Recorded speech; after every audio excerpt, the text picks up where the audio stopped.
Houston, our instruments are showing that we have a incoming message from deep space. Repeat, Houston, we have an incoming message from deep space. Houston, we'll begin playing message now.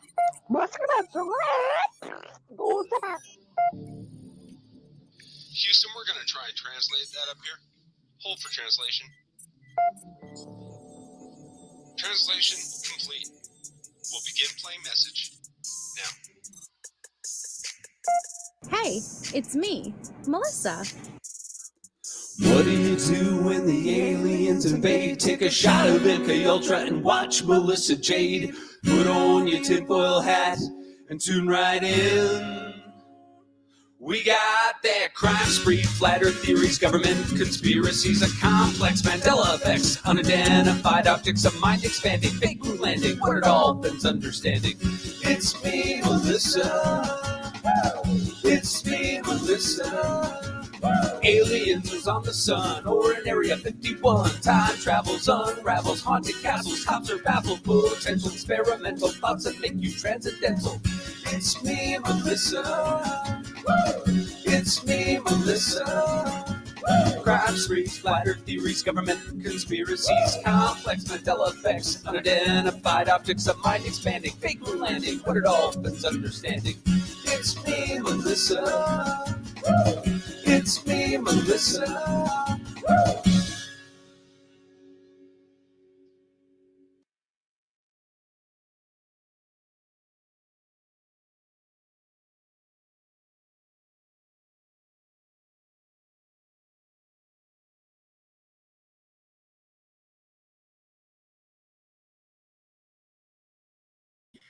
Hi, guys. How are you? Hi, ATS News. Hi, Nancy Grape, KPM.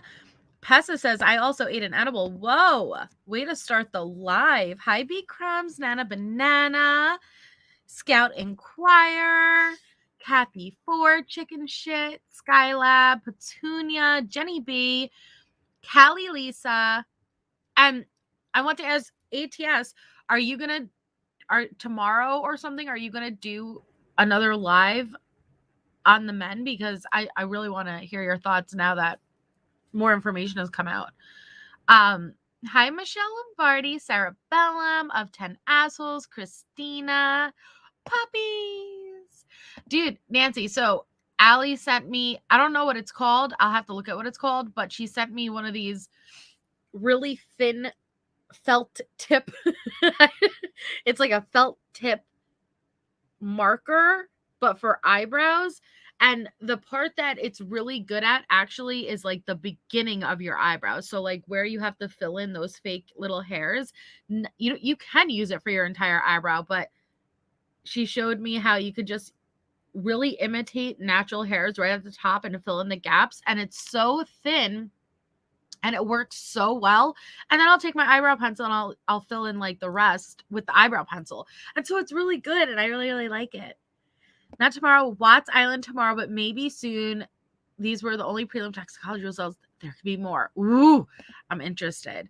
ATS News on Tuesday did a live on the friends that were found frozen. And now that the toxicology reports came out, I definitely want to see her thoughts on it. And so I'll drop the link for anybody who wants to go over and watch the live that she did. Hi, Neat Feets. How did you like it? I watched episode 3 last night. I finished it and it was really good. And again, we're going to be doing a live on American Nightmare and break down.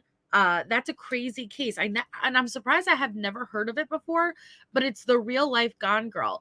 And so we're going to do a live. I don't know if it's going to be this weekend or the beginning of the next week.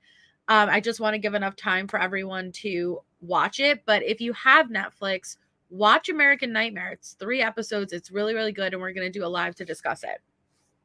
I don't know what the brand name is. Hold on, actually. I'll tell you.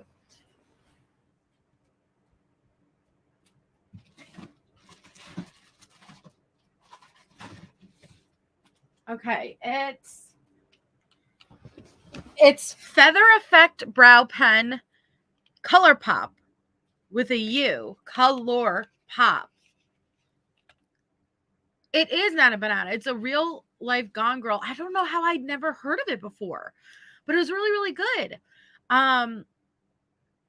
No, it's not the Papini case, Callie. It's about, I don't want, you know what? I want to, and I will spoil it because I left an audio earlier and I had to tell Allie, don't listen to the audio because I realized I just gave the whole like plot away. So I'll do the same thing and I don't want to like give the whole plot away, but it's really, really good. It's really, really good. Yes, I apologize also for the abrupt way I had to end my live last night. My neighbor's alarm was going crazy. I don't know. Like, I don't know whatever happened, but everything's okay as far as I know. It's really, really interesting for Gits and Shiggles. It was really, really good. But that alarm was loud. And honestly, thank goodness I ended because it went for, I don't even know, Meat Foot. How long did it go? It went for like another almost 30 minutes. And it was so loud. It was so loud. But okay, yes, Denise Haskins. That sounds right, Kathy 4. So we had stopped in the middle of a call, and I usually will play the call out so, you know, we're not like out of context. And so I apologize because I stopped that call last night in the middle. So the name of the pencil crime crochet is, it's called the Feather Effect Brow Pen, and it's by Color Pop. Color with a U though. COLOUR Pop. I think so, Kelly. So I think so. Hi, River. So I'm going to rewind a minute in the middle of the call where we left off. And then, you know, I'm just sorry that it's starting in the middle for anybody who was not here yesterday. And even if you were, it's annoying having to like stop and then pick up the next day. And so I'm really sorry about that. But I'm sure we will do fine because we're used to this. It's just Tisha. So we had last left off, it was October 24th, and it was a call with Aunt Katrina. And it's Tisha just doing what Tisha does. So I will resume playing it. And I just want to say this. I love you, Bendy, and I'm going to forgive your Pepsi ways. But anybody who prefers Pepsi over Coke, I'm concerned. Okay? So I have a lot of respect for Bendy, so she can afford to lose a little with the Pepsi, but I never expected that from her. I was so disappointed. And I guarantee she probably chooses Sierra Mist over Sprite. Pepsi is so, and I'm obsessed with Coke, but if you offer me a Pepsi, no, I'd rather water. I do not like Pepsi at all. Right? Blasphemy. I have so much respect for you, but Pepsi, damn it. No, but seriously, so Allie and Bendy have been releasing the new set of jail calls. So make sure that you are subscribed to both of these fabulous ladies. And Allie just ended her live with the new jail calls, and I think they're gonna be. Are you guys going to be on Bendy's tomorrow or Saturday? Either way, in the next 2 days, they're going to continue to be releasing calls. Make sure that you are subscribed with your notifications set for them. Well, it's just, I don't know. I don't know if Pepsi is too sweet. Pepsi, it's just the knockoff, you know? It's not, no.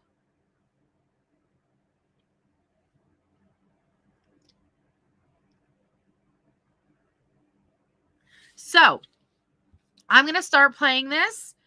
Again, it was a call with Aunt Katrina. From what I remember, the beginning of the call consisted of Leticia just gradually going into that vampire talk. A training facility, it said. And it was like I had to get back to a hotel. And And then I didn't ever get back to the hotel in time until like 3 a.m. it said. And then it was like, well, I got scared apparently because I thought they were going to come find me. Now I remember what it was. Okay. So the context of this call is Leticia is trying to account for dumping Gannon's body. That's what it appears like. She's trying to account for dumping Gannon's body. And so she thinks she's smart. So the way that Leticia does this is she claims that, oh, apparently I wrote a book. And while I'm reading this book, I'm realizing all of this stuff that I allegedly did. And it involves suitcases and moving things and the Volturi. What's concerning is that Leticia thought this was going to work. And that's the part that's fascinating to me. Her brain, it very much needs to be studied. We see a lot of liars out there, but Leticia's on a different level. And I know that that's what keeps me captivated. You know, as ridiculous and as silly as she could be, I'm very interested with the way her mind works. And I think that she is the product of today's society. We do not have Dahmers anymore. We do not have the Ted Bundys or BTK, Richard Ramirez, the Night Stalker, the Night Stalker. We have different killers. With social media and in today's society, and what kind of killers do we have? This is the type of killers that we have. And I think that we're going to have more Leticias, a lot more Leticias moving forward. So right now she is introducing this story to Aunt Katrina to account for her movements of when she was dumping Gannon's body. But in her version of, oh, okay, I'm going to distance myself. I'm going to not recall this as a memory versus I'm reading a book that I allegedly wrote and I'm reading this back. And now I'm just relaying to you what I read in this book. Okay. Hi, that Michelle. Hey, Bryn. Yeah, Allie's obsessed with Mellow Yellow, and we don't have Yellow Mellow here. I'm assuming it's like Mountain Dew, but we don't have it here. I've looked for it.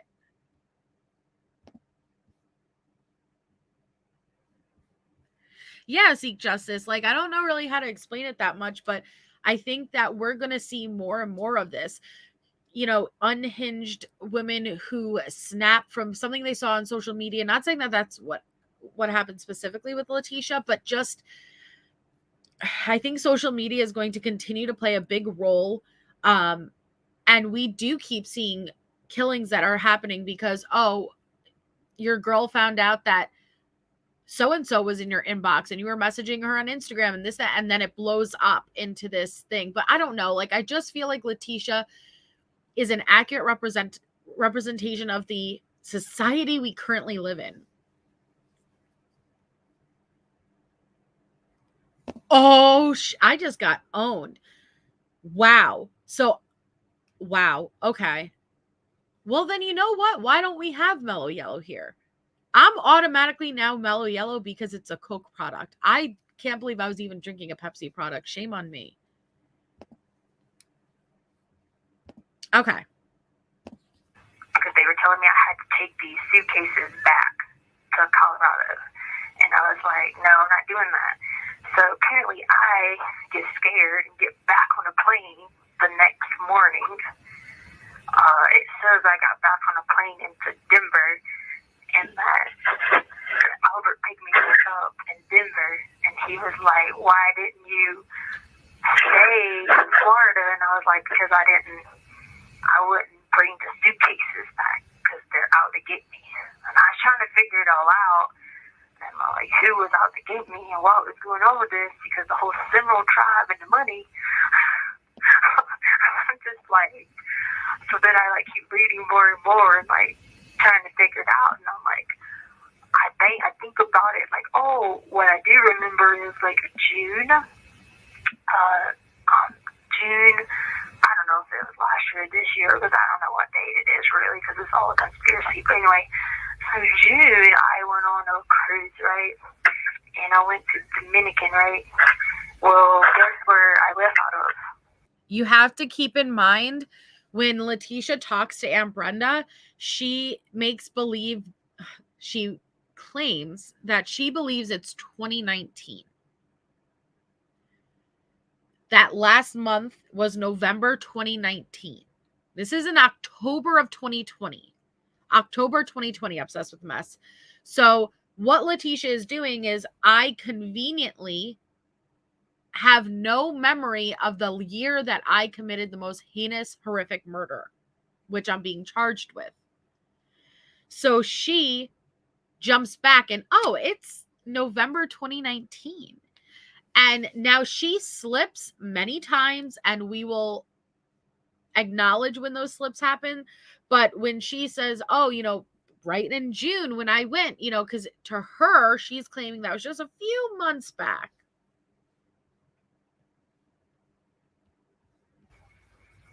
Where? Florida, right? Florida.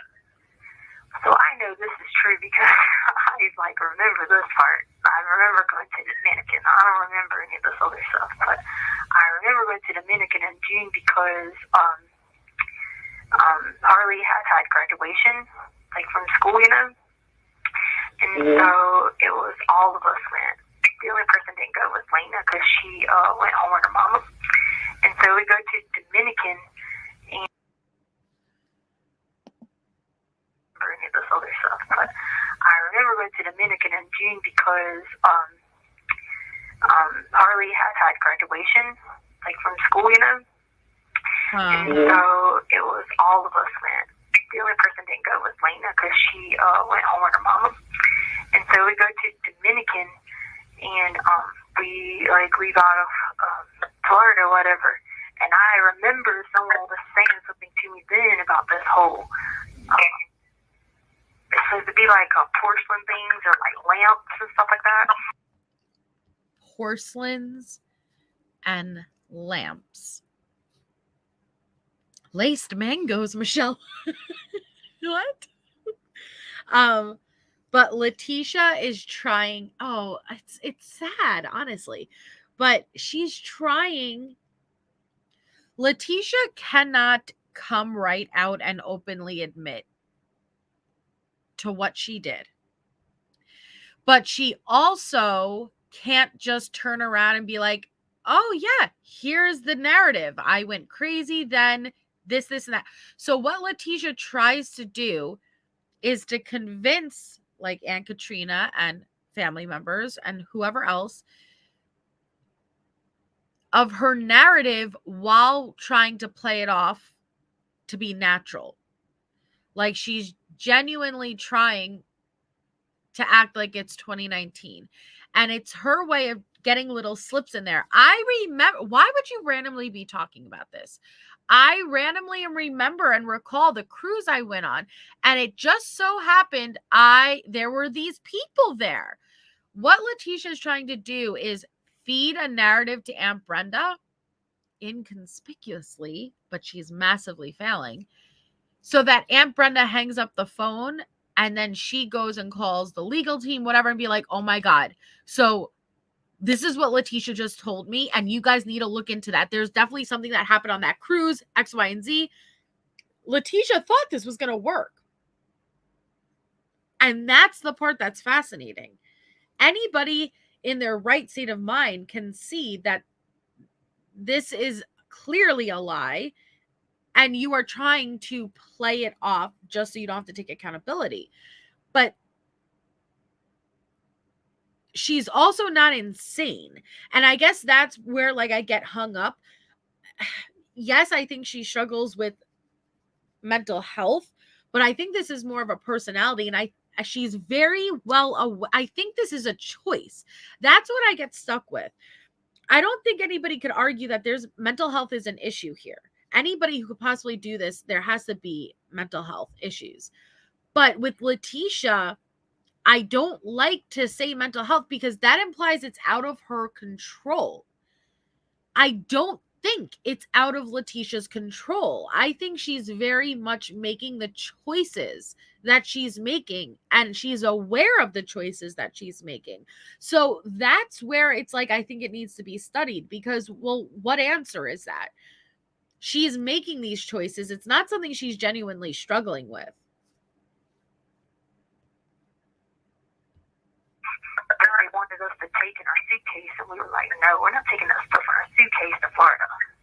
So I remembered that, but then when they talked about it, I conveniently remembered how these guys wanted me to take a suitcase to Florida. Let that sink in. She thinks she's brilliant. I'm going to just conveniently, randomly start talking about this cruise that I remember taking.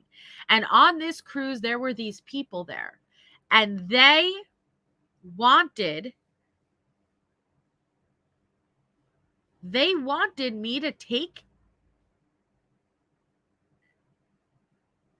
this suitcase to Florida. How did Leticia ever think that this was believable? But she does. Conveniently, you discarded of beautiful Gannon in a suitcase, traveling to Florida, then you tossed him off the bridge. You randomly pick up the phone and call Aunt Katrina, and you're like, yeah, let me tell you this story I just happened to remember about people who I met on the cruise who wanted me to take a suitcase to Florida. How did she ever think that this was going to work? Christmas ornaments, I don't remember any of that stuff. Christmas Apparently ornaments? I read about it in April. It says April. So I know it's my handwriting, so that's why it's all confusing. I don't even remember April, but whatever. So I guess I've just been trying to put all this together and figure out what the heck it's talking about, because I even asked the people in the Letecia, and they were just like, well, okay, so there's a new member, so they came and told me about the new member, and so I was talking to them about that. And so I've been trying to figure out do they know about this, or and then I found out that someone I know from Colorado knows about it, and I knew about the whole thing, and I'm trying to put it all together. So she's like the Colorado Santa Claus. Listen, these people on this cruise wanted me to move figurines. They had Rudolph, they had Santa, they had fucking Frosty the Snowman, all right? And they wanted me to move these Christmas ornaments and these figurines in a suitcase. Tisha, come on. You couldn't have even thought of anything better. You could have even said drugs. But no, you're so scared of saying anything crime-wise that you went with Christmas figurines?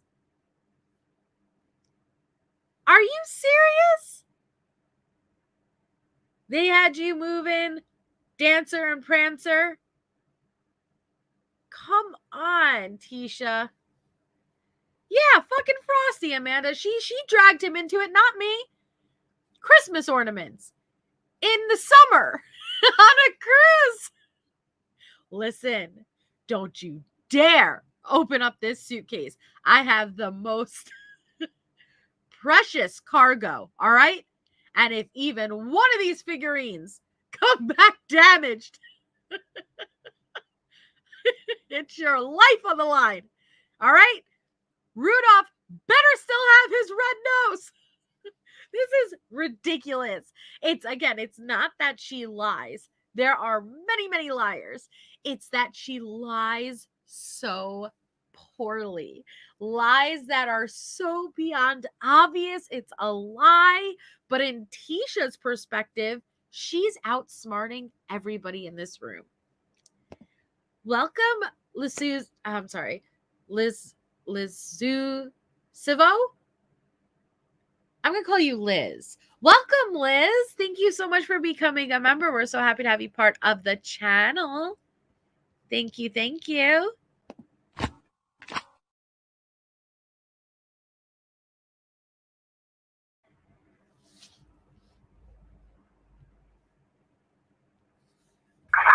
was from the Seminole tribe, because people never understood, who the Lumpy were, and so I got tired of explaining to people what better recognized means and not means, So I'd always be like Seminole, Cherokee. I'd just say something people knew, And apparently, they thought that I could somehow get on the Seminole tribe, and I guess if I got on the reservation, then you could hide money or something like that.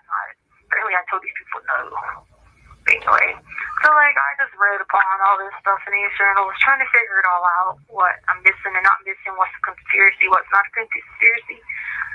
I don't know. But then I asked the lady, right? I said, What'd you hey, ask? who are these people that my aunt keeps telling me about that are supposed to come?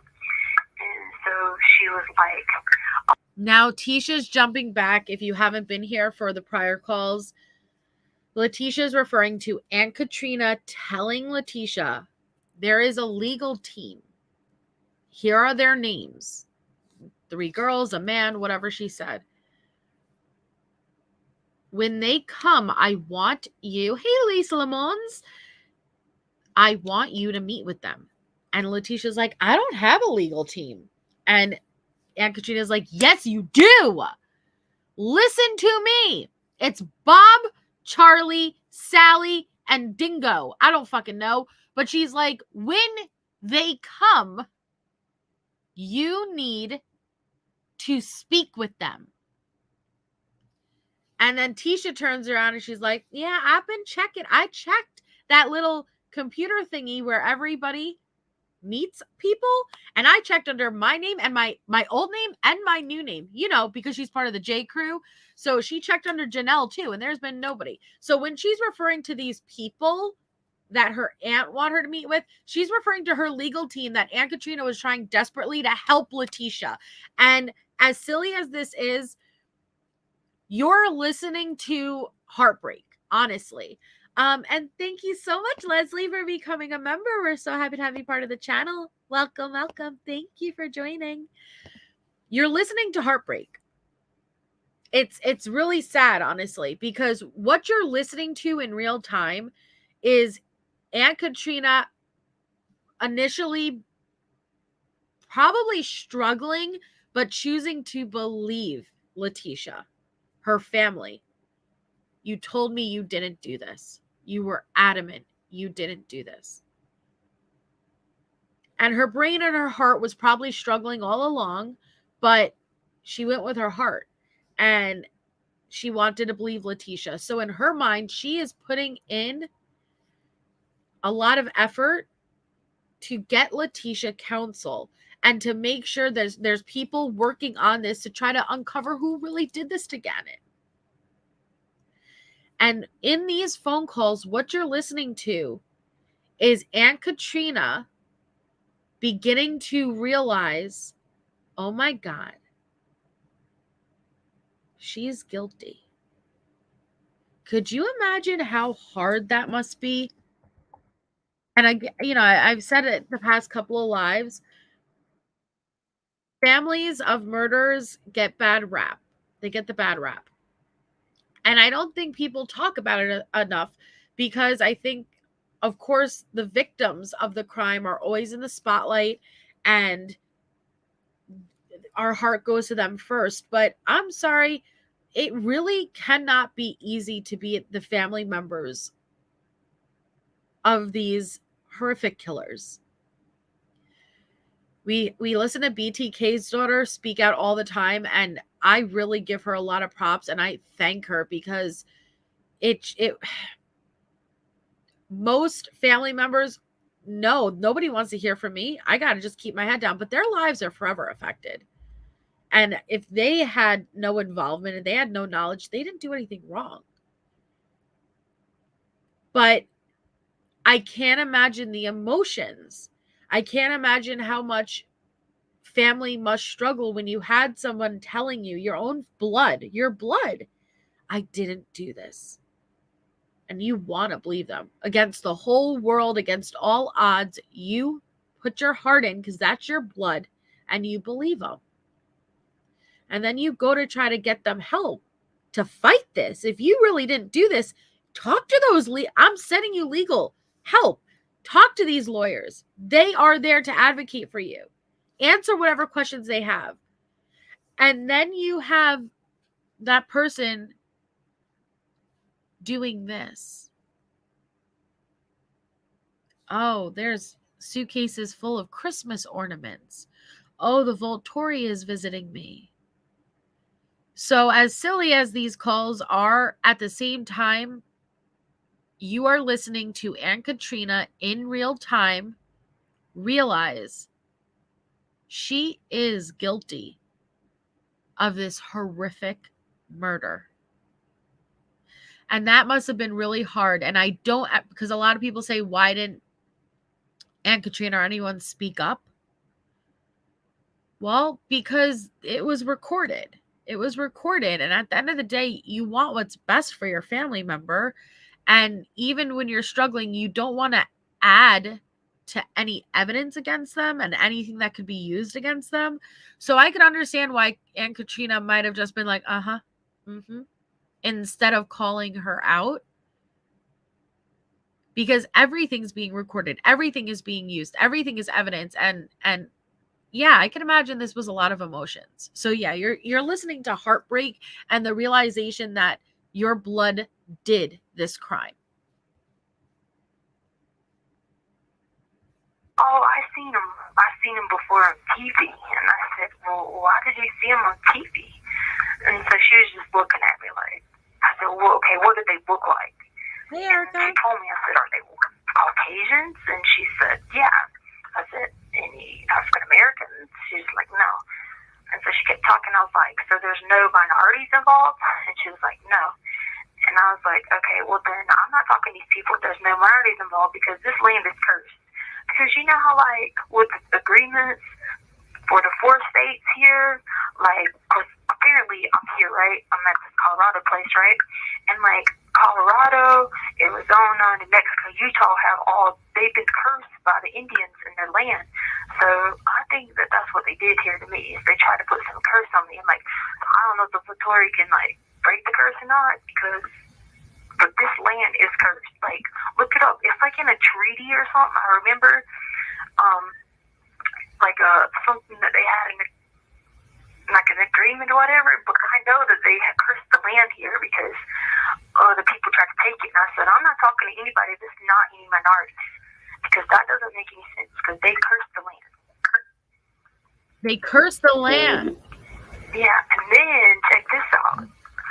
So this girl, she comes back in here today, and she was like, hey, I was just talking about you. And I was like, why?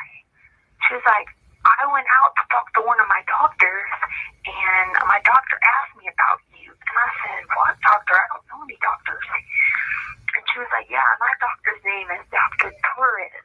And I go, okay, I don't know a Dr. Torres. She's like, yeah, she said she worked with you at the hospital in Pueblo. And I was like, I haven't been to any hospital in Pueblo. She's like, yeah, she said she was your doctor at the hospital, and she was asking me like questions about you. And I was like, why would the doctor be asking you questions about me? I said, I don't even know any doctor in Pueblo. Yeah, all of it. So pay attention to how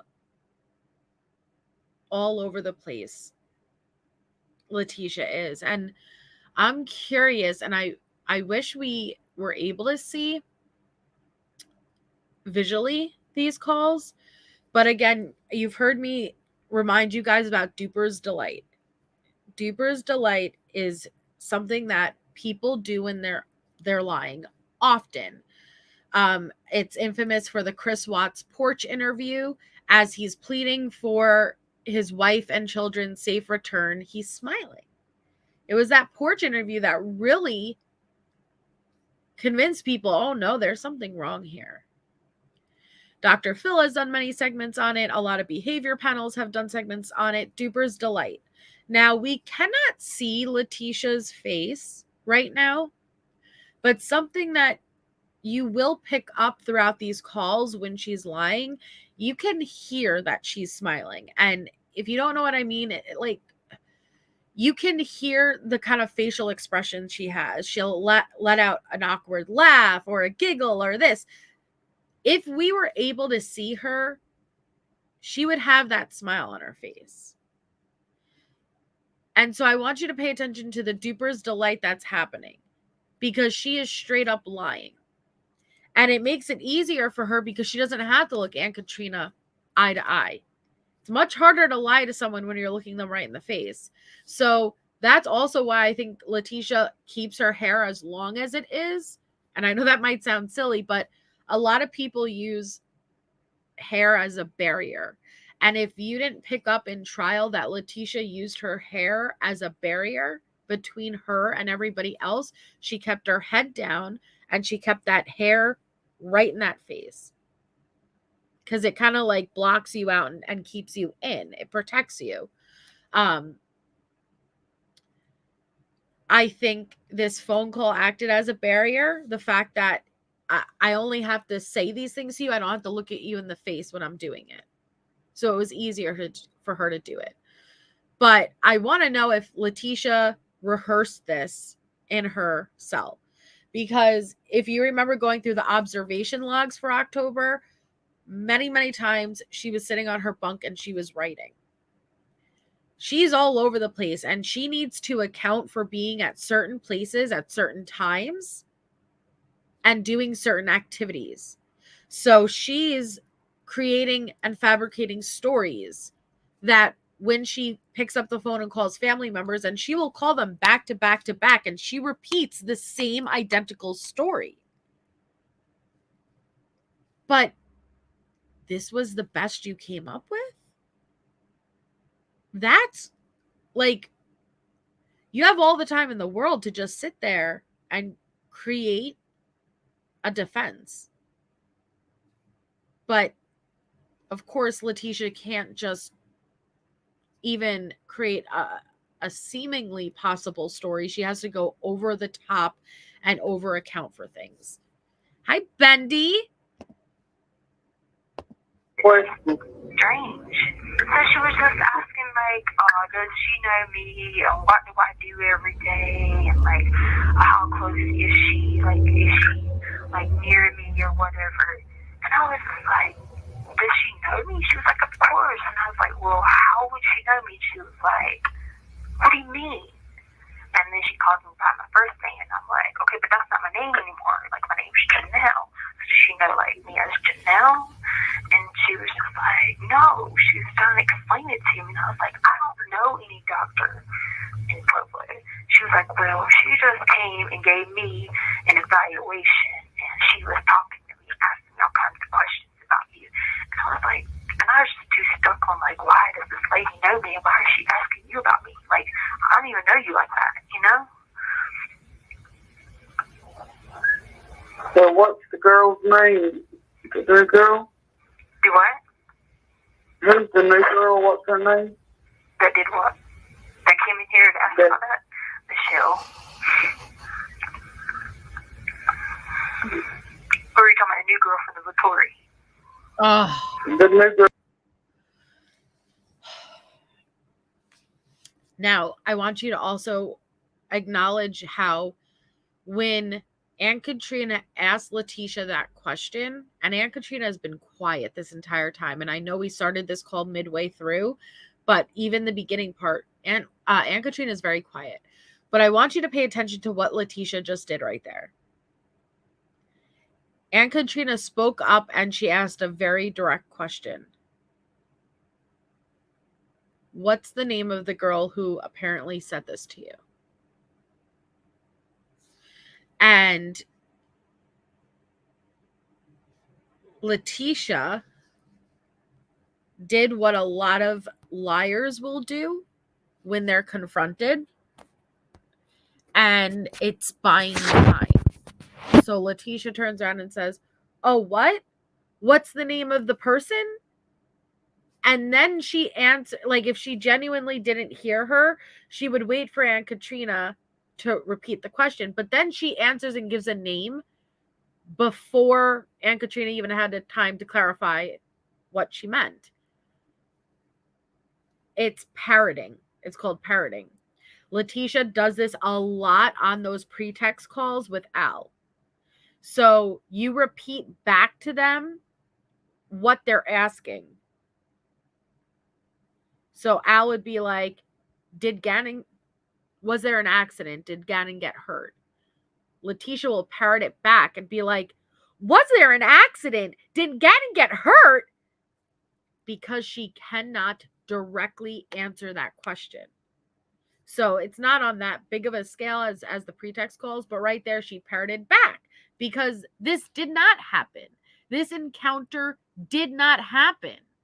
So when Aunt Katrina finally spoke up and said, what's the name? And it's like, wait, what? Oh, what's the name of the person? And then she threw out Michelle. But when you're lying, okay, because there was like a moment of silence between that, one little, like 2 seconds of silence after saying a lie can actually feel like 10 seconds of silence because you're lying and you're like, and so that's when she also then adds, or are you talking about the Volturi, the new person in the Volturi? She had to pull it away from that attention and twist it into, once again, oh yeah, let me go back to this crazy narrative of the Volturi. Now, I'll rewind so you guys could hear it again. But Aunt Katrina wants to know, because all silliness to the side, she's working really hard for Leticia to have this legal team. And now you're saying that there's another inmate who's asking questions. Yes, of course, Aunt Katrina's going to say, well, what's that inmate's name? You know, so she could relay it to the defense team. Everything Aunt Katrina's doing is to actually aid Leticia and her defense. But Leticia self-sabotages every time. And I was just too stuck on, like, why does this lady know me and why is she asking you about me? Like, I don't even know you like that, you know? So what's the girl's name? The new girl? Do what? Who's the new girl? What's her name? That did what? That came in here to ask about that? Michelle. Michelle. Or are you talking about a new girl from the Vittori? The new girl that the doctor was asking about you. Her name is Michelle, but she's not in the Vittori. The new girl in the Vittori is Jamie. So her name's Michelle, but she's not the new girl in the Volturi. That girl's name is Jamie. You know, J. Crew all the way. Nom, nom, nom, nom, nom, nom, nom, nom, nom, nom, nom, nom, nom. Are you lying, Tisha? Tisha, are you lying? No. Yes. No, sir. I mean, John, no. I think you are. She just keeps on.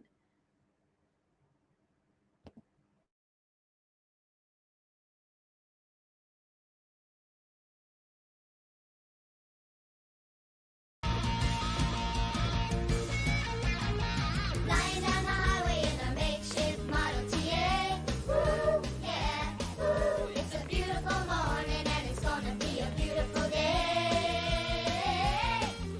The wheels are humming, the guitar strumming, and our radio is blasting and good sounds are coming as we're flying down the highway in a makeshift Model TA. She keeps on. Keep on dancing all through the night. She keeps on. Keep on doing it right. She keeps on. Keep on moving. She keeps on. Keep on moving. She keeps on. Dancing all through the night. You can hear the music from 26 miles away. Smiling is happy, and happy is here to stay. Yeah. Keeps on. Keeps on. Keeps on. Keep on dancing all through the night. keeps on.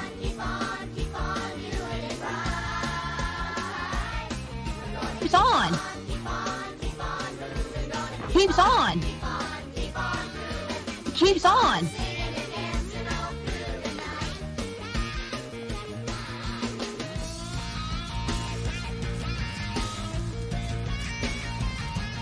Keeps on. She keeps on talking to me.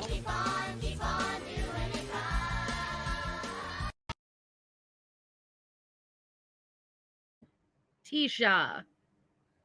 She just keeps on.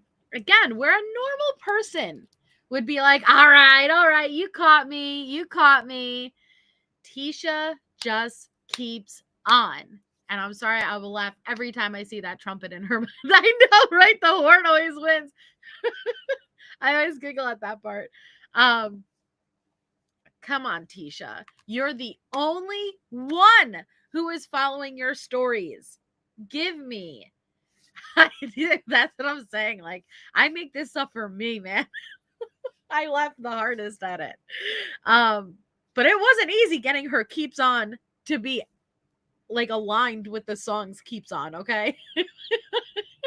It wasn't as easy as it seems. Or at least for someone who's not tech savvy.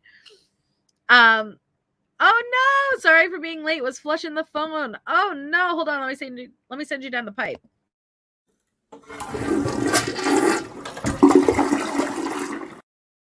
Tisha, you stink.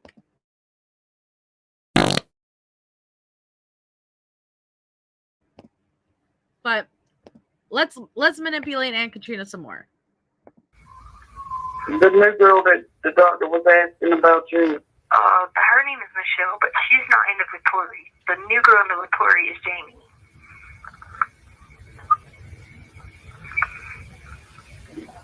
Yeah, it was kind of weird. And so, like, kind of. I was like, well, I only made it to, I think, like, May, but I didn't see anybody with that name. So I still have a lot. There's like another lot. You didn't see anybody with that name, Tisha, because that person doesn't exist, okay? That person doesn't exist. So you see what she just did there? I'm confused because I actually have not even seen somebody with that name. Yes, Aunt Katrina. So when you go to my legal team that you so generously and kindly put together for me, when you tell them about this inmate, Michelle, and they come back to you and they say there ain't no inmate Michelle in her ward, I'm already accounting for that lie. So I'm going to tell you now that it's so weird because I didn't find anybody named Michelle. Yeah, sure. Okay. I bet you like 75 pages of like journal writings, and like one of them say, wait, 75 pages of journal writing? Just before you told Harley it was 80 pages.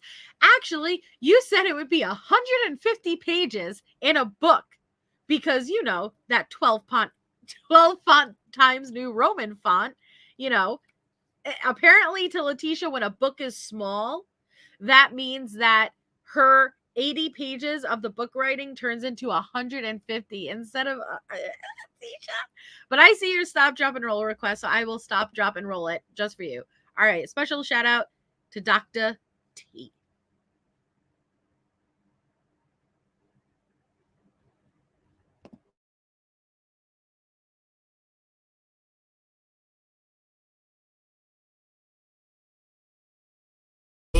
For the interviews, because I don't have any fancy clothes. You go to my closet, you take whatever you need. You too, Brennan. You guys got to look sharp. It's the most important day of our lives, okay? Okay, Dad. What's your name? What's your age? Where you from? What's your sign? Who you love? What's your style? What you do? What you drive? Stop, drop, and roll. Do that. Do it like a pro. Do that. Stop,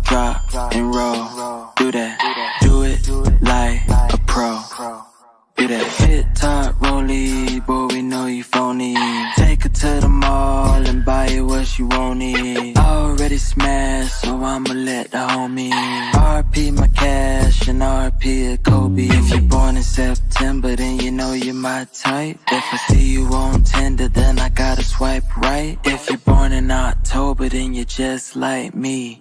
Here's a resume, can you fill this out, please? What's your name? What's your age? Where you from? What's your sign? Who you love? What's your style? What you do? What you drive? Stop, drop, and roll. Do that. Do it like a pro. Do that. Stop, drop, and roll. Do that. Do it like a pro. Do that. Oh, you know you funny.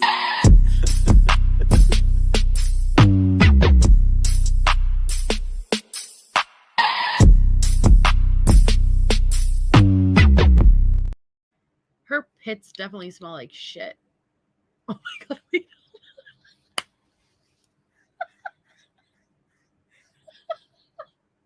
Oh my god, that unmuted quicker. I'm sorry, guys.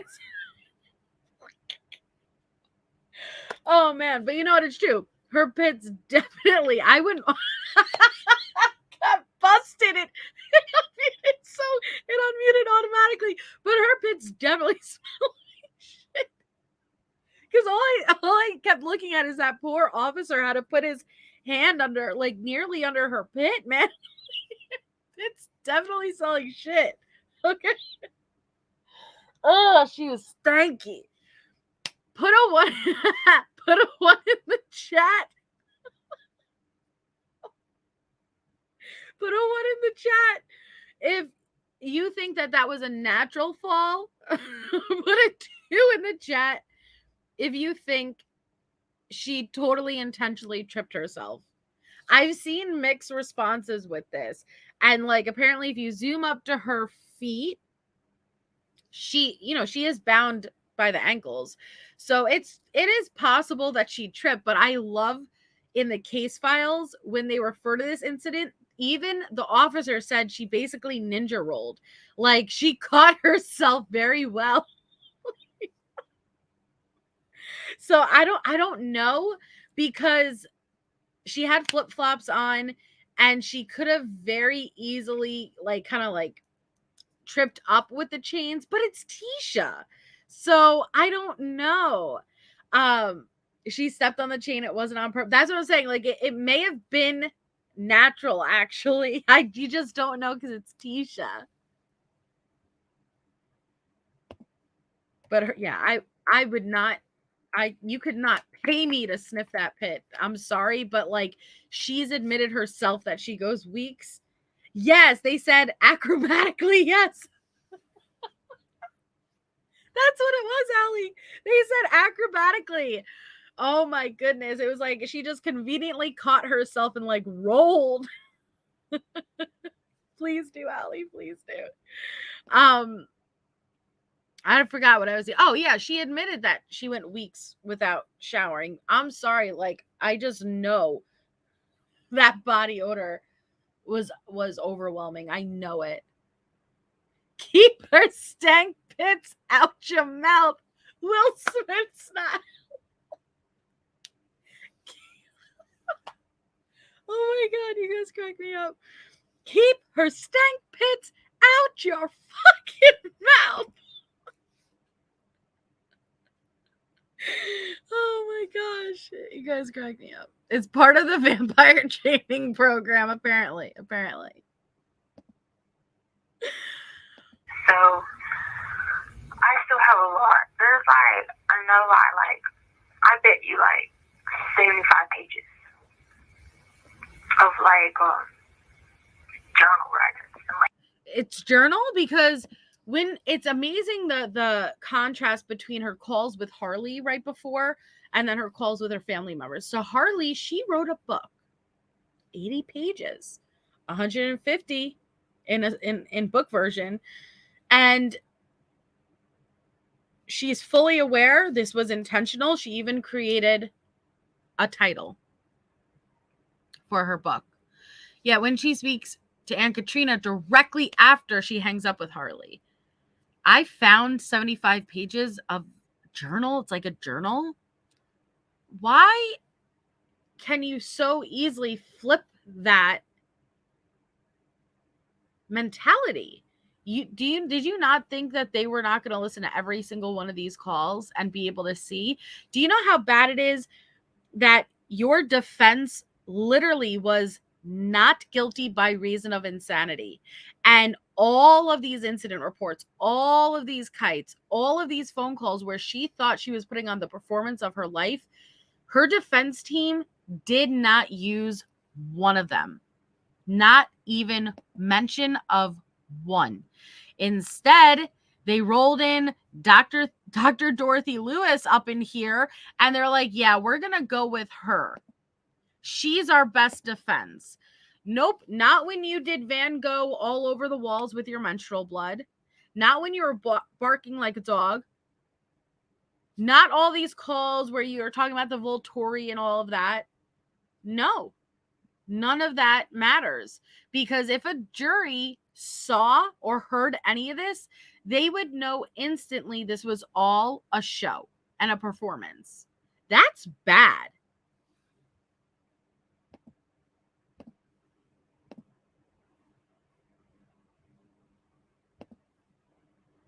Like one of them say, like, if I die, please make sure you go to some envelope that's got somebody's name on it. I don't even know this lady's name. So I'm still searching for this envelope, and so it says that there's papers hid in there to make sure to give to everybody if I am not alive anymore.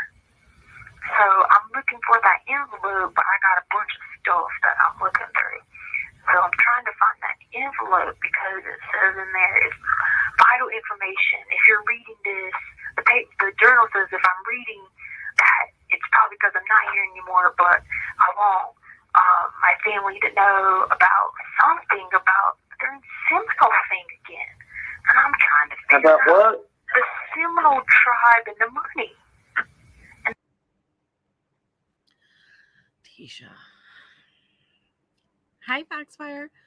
So Tisha is saying, in these journals, these journal entries that I wrote, it's saying, if I'm not here anymore, if anything happens, you need to find these papers. And it talks about the tribes and the money. And again, as silly as it can be, it's heartbreaking looking at it through Aunt Katrina's point of view. She stuck with her after she was arrested and charged.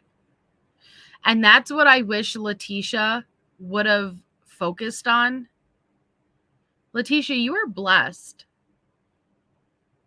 You had family still willing to maintain their relationships and support you after being charged with a horrendous, heinous crime. But instead of just being honest and being able to salvage those relationships, you did this. You chose to do this. Hi, Stephanie. And the people trying to get me in Colorado. And I was like, I know this guy, right? His E. I know him. And so, like, I'm like... E, did you hear that? Now there's these people in Colorado who are trying to get me. Now I know this guy, E. Oh, of course. Of course. E. Edgar, Eduardo, Elvis. We know where she's going with the E. Now keep in mind, all she did was call Aunt Katrina. She is the one who's revealing all of this information. It did not come up in conversation. It's not like Aunt Katrina was like, hey, you know, like, what's going on with that journal? No. This is all Leticia just vomiting narratives. And she thinks she's outsmarting the system. Now, I know this guy, E, yes, the man whose name starts with E, the same one that I gave the police. You know. with all of those interrogations and all of those interviews? It must have been like, Aunt Katrina must, this moment exactly, like, oh my God. She did it. Imagine. And when she hangs up the phone, having to like make that acceptance that, holy shit, she's guilty. Leticia didn't even try. She wasn't even patient of let me try to drop seeds and build a narrative.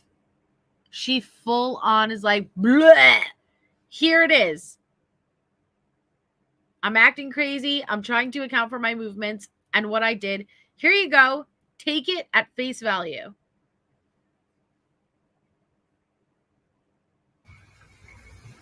I wonder if he was there at this place December 26th.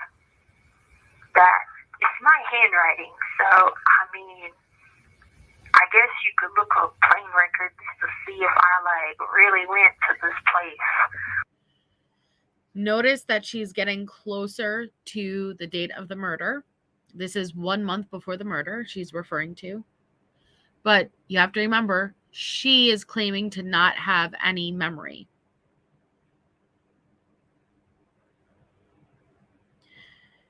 She's claiming to not have any memory.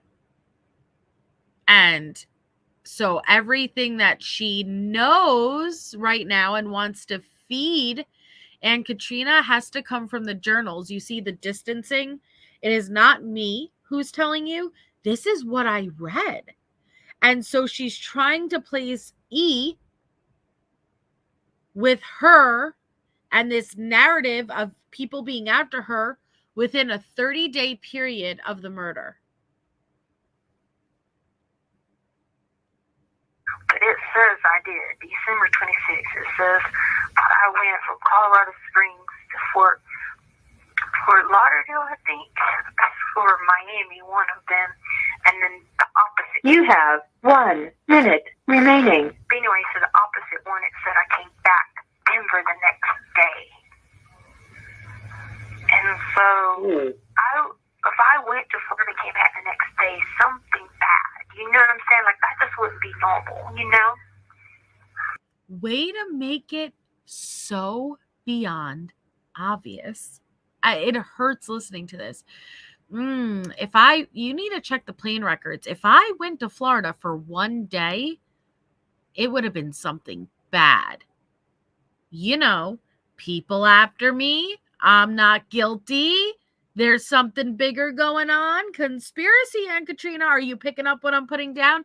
Yeah, she's picking up what you're putting down. You're slamming it right in her face. You're not dropping little seeds. You're literally like, yo, here's the fucking field. Here, take it. Okay, we can't wait for this shit to grow. I can't plant a seed in your mind and water it and expect it to grow over time. Nah, here, take the garden. Like, Tisha, this isn't how, oh my goodness. Ay. And then it was talking about wanting us to take these suitcases again. Yeah. And it says January. And I'm like, January. Oh, it hurts. Sorry, it makes me so mad. Then, conveniently, in this journal that I wrote, it's talking about taking suitcases in January.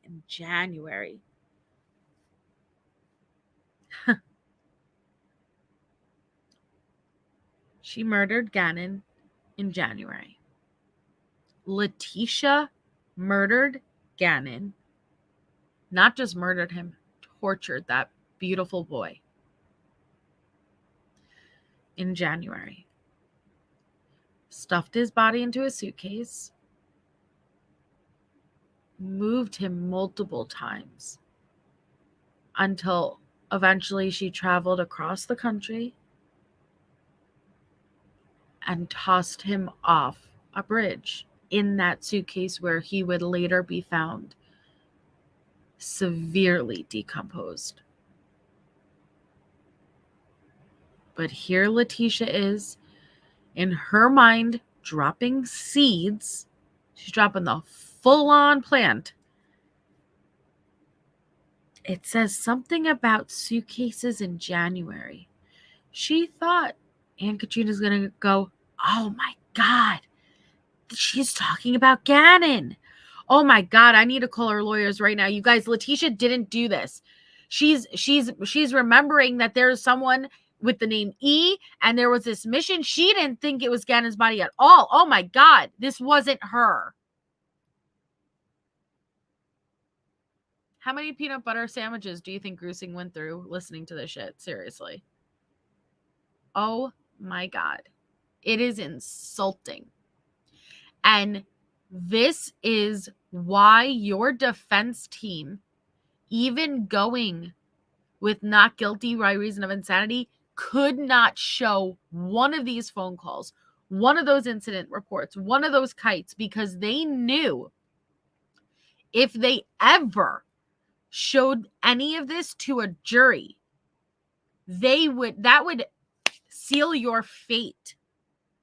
Because what you're doing is so beyond obviously trying to put out their defense. You're trying to appear a certain way and you are failing at it, which means you are, with not guilty by reason of insanity, means that you have to know at the time, you don't know the difference between right or wrong.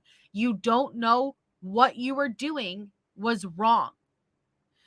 What Leticia does now in these phone calls is proving you know what you've done was wrong. Because if you didn't, you would not be doing this. So you can't go with a not guilty by reason of insanity defense if you are actively knowing to cover it up. Because you wouldn't try to cover up something that you didn't believe wasn't wrong to do.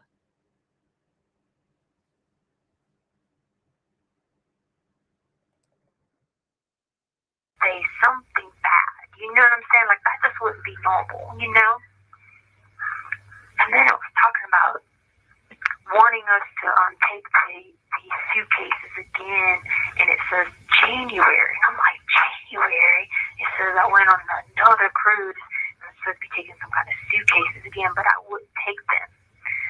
And I don't even understand this stuff. So I've been, like I said, I only made it till May trying to figure it out, but anyway, I just thought I'd tell you that maybe something will click, but nothing has clicked yet other than what I told you I knew about. I spent this entire call and I'm telling you I'm going through all of these journal entries and I'm hoping something will click. I'm hoping something will click. But none of it's clicking for me yet. AKA, I'm expecting you, Aunt Katrina, to pick up what I'm putting down, and you're supposed to make it click. Oh my God, the suitcase she's talking about is the suitcase Gannon was stuffed in, and she was forced to move it, but she didn't know it was Gannon inside. Oh my God, it's clicking for me. It's clicking for me. Thank you. Thank you, Leticia. I know you don't know this, but you just revealed the whole truth. That's what she thought was going to happen.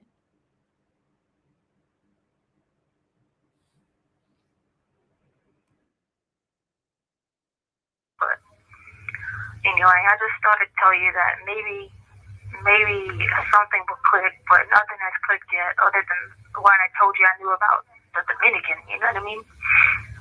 Right. But anyway, all right.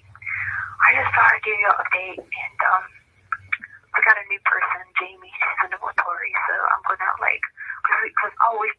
Thank you for using global telling. I love it. Oh yeah, hold on. Let me get one more thing in. I got this new person, the head of military, and hello, Joyce. Joyce. You're cut off. That's enough. Even the phone was like, that's enough, Tisha. It's really, she needs to be studied. I'm telling you, she needs to be studied. Can you guys give me an example? Like, and I'm genuinely asking, can you guys give me another example of of a Leticia Stauch? Not the crime. It's not the crime. It's everything she did after. All of the texts to Al, all of the lies, all of those pretext calls, this stuff. Have you? No, but see, like, I can't even compare Jody to this. Like, they have a lot of similarities. And yes, Casey Anthony, she brought them all the way to Disney, but she gave it up. That's what I'm trying to say. It's not that there isn't a liar. There's liars out there, but I've never seen it to this extent. Okay, so when Casey Anthony claimed she worked at Disney and she brought those officers down, and she even said, "Hey, Chuck," when she walked in. Chuck didn't know her. That wasn't Chuck, that was Bill. But she's playing it off like she knows these people, and she's walking down the hallways until finally she gets to a dead end and she turns around and she says, "All right, fine, I don't work here." That's what I'm saying. I'm used to a liar. But when a normal person would say, "All right, I'm caught," she never does that. It's, oh, you know what? If that was her and Casey Anthony's situation, she'd turn around and be like, "Oh my God, they renovated the building. My office isn't here anymore." That's what or she'd fake a fucking panic attack, get taken out by an ambulance, and then ditch. It's I've never seen anything like it. Thank you so much, No Malicious, for the super chat. This is for all the good vampires out there. Listen, there is a vampire support group because according to Tisha, I didn't choose the vampire life. The vampire life chose me because they will start taking your limbs and body parts. So you will see a vampire out there, and if they're just a walking torso with no arms, don't judge that vampire because that vampire didn't join this life willingly. All right? It first started with one arm, maybe from the elbow down. And then the Volturi came back and they're like, "Yo, you better step it up. You're part of the B crew, all right? We're talking about the OG vamps, not the J crew. We're talking about the B crew, all right? We're talking about Billy Bob. Billy Bob was normal until the Volturi started paying a visit and they started taking limbs. Billy Bob is a torso now. You know how hard it is to feed as a torso? They didn't show that in Twilight, no, Robert Pattinson, whatever his name is, wouldn't be so sexy if he was just a torso. Would he? No.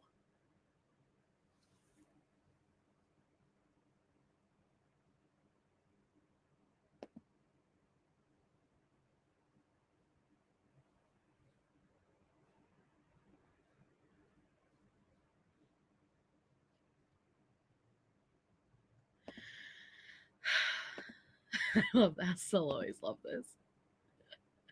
Best winner of the memes. Soon she'll just be a torso sitting in the chair, melting into the damn chair. Hey, Doxy. God, it's just so ridiculous. So I've never, and it's not even okay. So like, again, all right. So you guys gave the examples of like Jodi Arias or Casey Anthony. How about the pure torture and taunting she did after? How about that? I'm going to call the victims and I'm going to taunt you. How could you give up on Gannon? Gannon is alive. You're too worried about your DICK than you are about your son. That. It was everything. I've never, ever seen something like this. Yes, Diane Downs did lie. Yep. But to this extent, and the torture and the evil and this. I don't know, man, guys. I think she's one of a kind. I really do. Yeah, her with her go-go gadget toe. So the next call, we'll listen to another one. It's to Harley. And it's 2 days after this call. Now you have to remember the call to Harley was right before Aunt Katrina. And she had a very normal conversation with Harley. She actually told Harley that she wrote the book. She wrote a book. And then Harley said that her friend's mom actually suggested that she write a book. And you want to know what Leticia said? You don't know how to write? How about I'll write it for you and you can put your name on it? She insults her child any chance she gets. Leticia is a competitive mom of a daughter. She competes with her child because Harley was everything Leticia couldn't be. But Leticia actively competes with Harley, and she nonstop puts her down and degrades her. As she's deemed illiterate and in jail for murdering her younger stepbrother, Leticia is not self-aware, and she just puts down Harley. And even Jen Lou and Allie were saying it on the live right before this. Oh man, now I forgot what I was gonna say. Oh, what was I gonna say? What did Jen Lou say?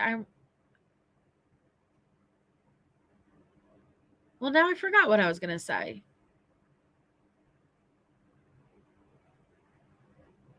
It'll come to me. But Jen Lou said something that resonated with me, which she does a lot. But what was it? It was because we were listening to a Harley call, and Jen said, what did she say? I don't remember.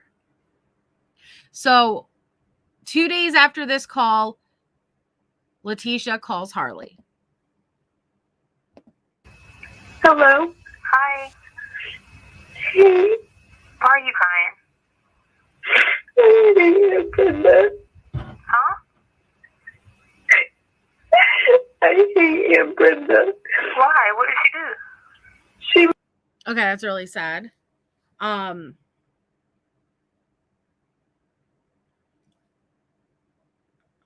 Harley could have went in many different directions being in the situation she was in. She could have turned to drugs. She could have rebelled. She could have dropped out. She could have just allowed it to devour her life and her will. And she didn't. Harley's thriving. She's doing the best that she can do in the situation that she is. This is going to upset me because instead of being supportive, Leticia and Aunt Brenda always... Oh, that's what Jen said. Jen was saying how Aunt Brenda and Leticia are always just gossiping. They're always just gossiping. And they'll always gossip about Harley. Always. And what upsets me is that every child deserves a mom.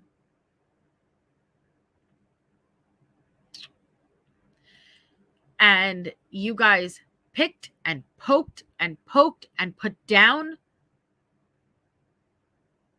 And to hear a child call her mom vulnerable and upset, I already know how Leticia is going to respond. But the point is Leticia, you feed Aunt Brenda. You hype Aunt Brenda up. You guys actively sit there and talk shit about your child who is doing very well for the situation she is in. But Leticia refuses to acknowledge how her actions and the circumstances could in any way affect Harley or anybody else. So I'm sorry, Harley, that in this moment you just wanted to talk to your mom. but you didn't get a mom. Yes, she birthed you, but this is not a mom.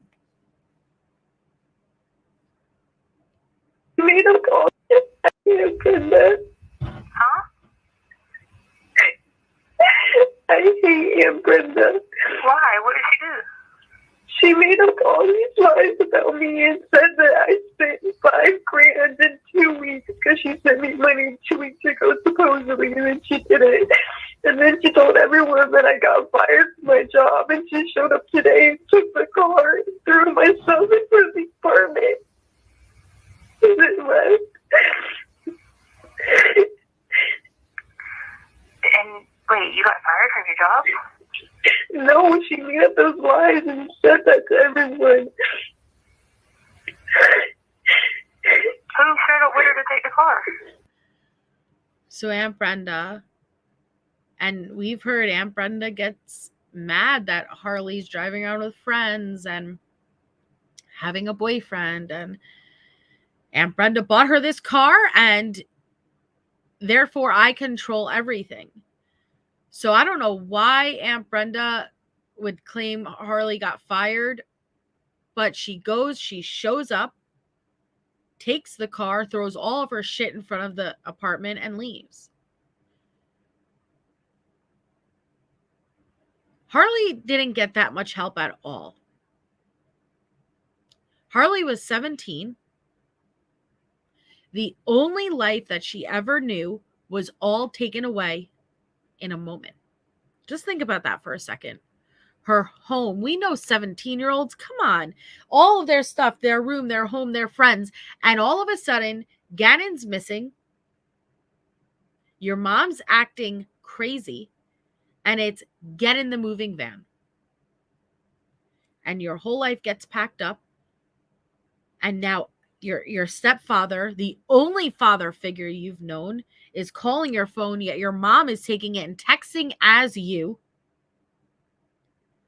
I can't imagine how Leticia was behaving as they were in that moving van, because her stepbrother's decomposing body was in the back of it. You made her an accessory to this crime. You caused the whole world to believe she had involvement. To this day, a lot of people believe she had involvement. She never went back home. The day that Leticia packed their stuff up and threw Harley in that moving van, Harley never had a home to go back to.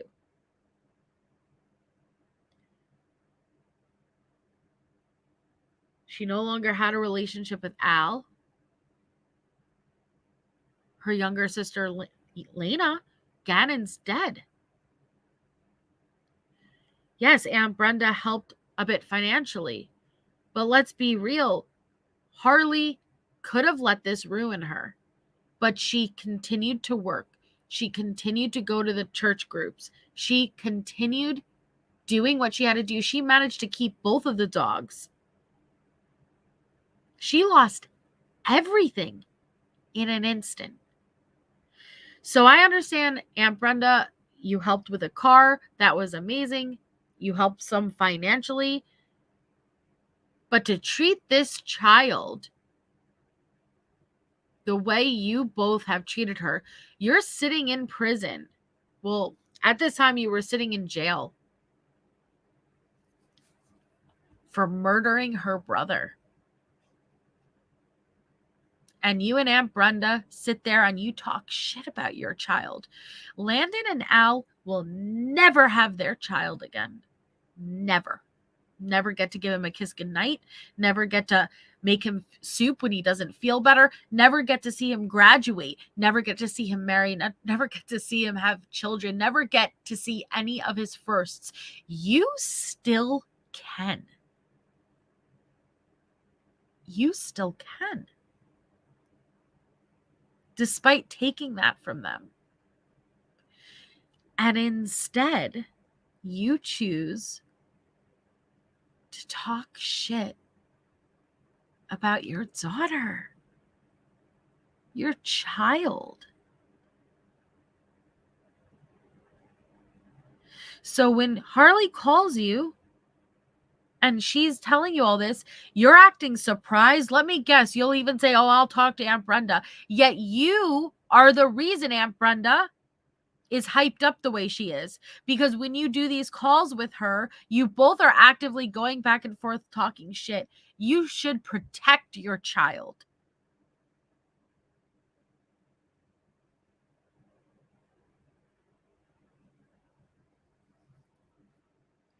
So it's infuriating to hear this, because in this moment, it's a child calling their mom, but you weren't a fucking mom.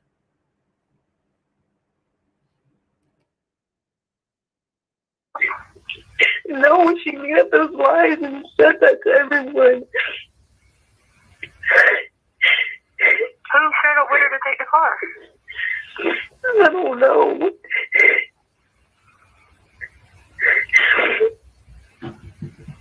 So then I blocked her and I haven't said anything. You what now? I blocked her and I haven't said anything.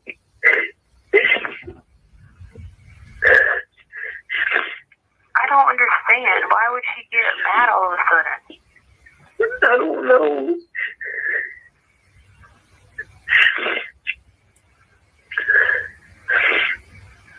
It's really sad. But I don't care anymore. I just don't want to have to talk to her again.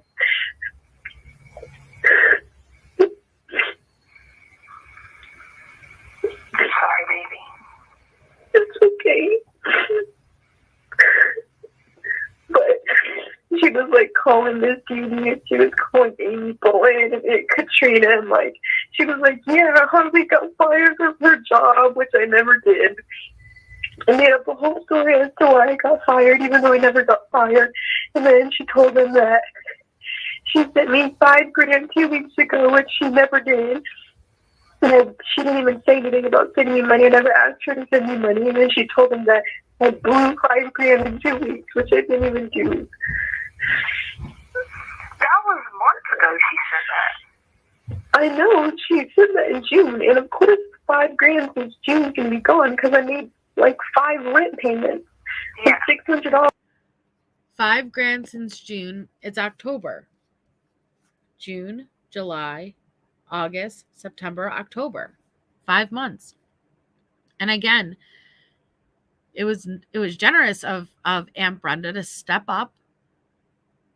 But why, Aunt Brenda, you're to this day filling Leticia's commissary and money. You're giving her nonstop. This child had nothing. So yes, it was very nice that Aunt Brenda bought her a car, but she didn't just, here, let me help.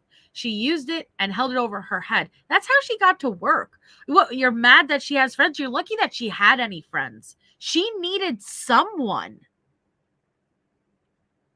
She had nobody. Her mom is in jail. Headlines everywhere. Most hated fucking woman since Casey Anthony. Harley's being accused of having involvement. She's everywhere. I'm sure social media, if you've never been the target on social media, it is not easy. Her only father figure is gone. Her brother is dead. Her younger sister she doesn't see anymore. She has no one. And you're mad that she may have a boyfriend that you don't approve of because you're racist? You're mad because every time you see she's driving him around? Who was she supposed to talk to? You're lucky this girl did not spiral and something horrible happened. Something very horrible could have resulted after being in the situation that Harley was in. But you show up, humiliate her, and you know what? I don't even care. I'm not saying that Harley was perfect. I'm sure she probably was doing things the way a normal teenager acts that way. Hey, you're not answering the calls. Hey, you're driving out with all of your friends. Hey, I don't want anyone driving that car but you. This is normal issues that parents have with their teenagers. Look at Harley's situation. What was she even doing?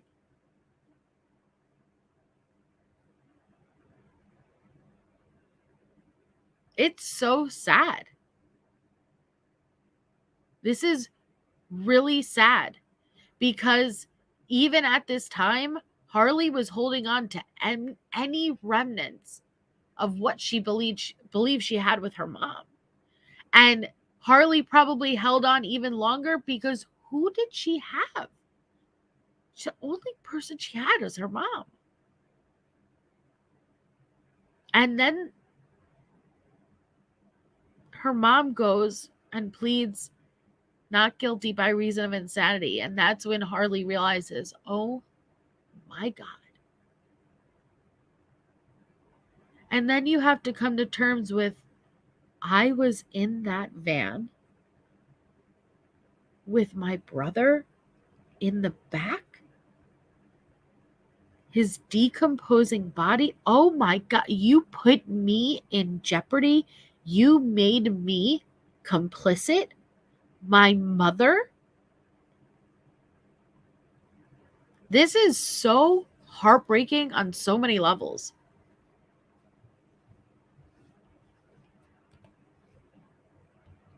June's gonna be gone because I made like 5 rent payments. Yeah. $600. I thought you were getting half off for working there. Now I'm just now starting to get half off. You had to earn that. Oh, I see what you're saying. Who did she come down there with and take your car? I don't know. You don't know who the other person was? No, because what happened was, she just randomly showed up, and then I knew why she had showed up, and I really didn't want to deal with all of that. So Tono went downstairs, and he was like, Harley's not here, because I was supposed to be leaving to go to church when she came. Yeah. Because me and Brooke, we went out and we got stuff for our church Halloween party that we're having, and Amy had already called me like 2 days ago telling me all the stuff that she had said and telling me that she's going to take away my car and stuff. So then she's like talking to Tono, and she's like, I need Harley's spare key. And then when he came to me and told me that, I knew exactly what she was doing. So I hid in my room and I watched everything out the window. Did you get your stuff? Huh? Did Tono get your stuff? Yeah. He was so mad because I guess we didn't realize that she put it outside. And he was like, give me your phone number, I'm going to talk to her right now. And I said I didn't give it to him. And then she has the audacity because our company... You have 1 minute remaining. Hey, when it hangs up, I'll call you back. Go ahead, what now? Okay, our company sent out like a mass email to everyone about trash. Then she had the audacity to forward it to me. About trash? Yeah, like she hasn't said anything to me today, but she comes and takes away my car, but she has the audacity to forward me an email from the thing that's sent out to everyone.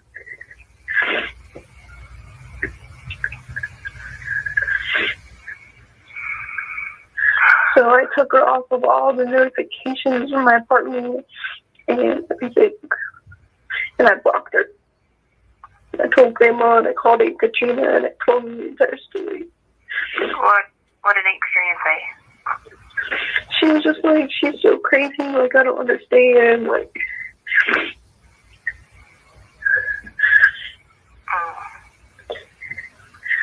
Yep. So what did she do? She told that lady? Thank you for using Global Tellink. You guys,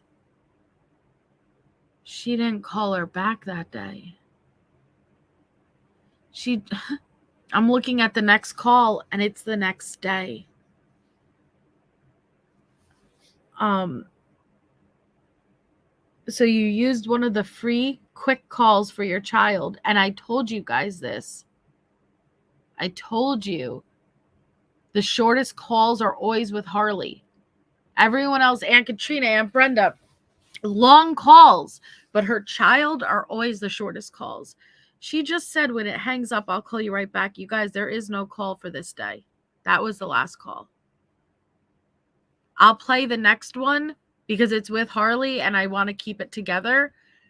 But it's not from the 26th. It's from the 27th. So this was the 26th at 7 o'clock p.m., that call.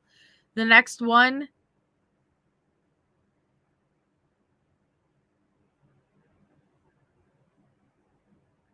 is the next day at the 27th.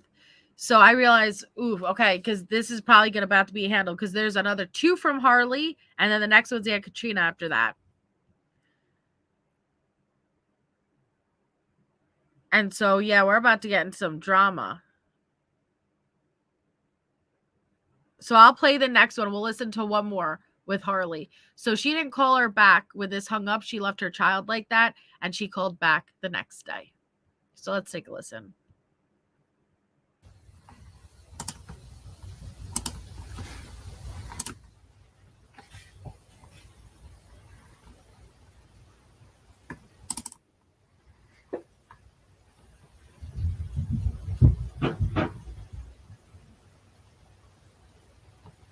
Telling.